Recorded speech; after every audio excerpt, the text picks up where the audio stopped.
limpak-limpak na salapi doon sa DPWH kay Bryce Hernandez. May mga picture nga sir ng pera, ang dami.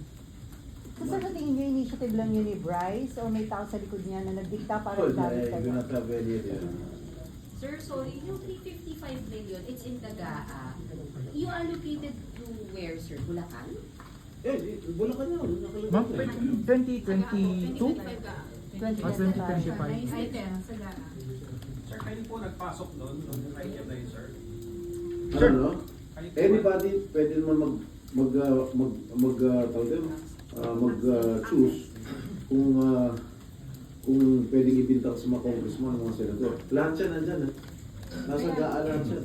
Kaya sir, kung pwedeng ibintang kahit kanino, basta definitely hindi kayo ang I nag-endorse. don't know. No, it's not me. Wala kayong tatandaan nagpa-allocate ng ganong budget? I don't know. Sa dami ng mga mayors, mga governors, mga konsehal Lumalapit. na humihingi sa akin ng mga project, lahat pinaubaya ko na lang.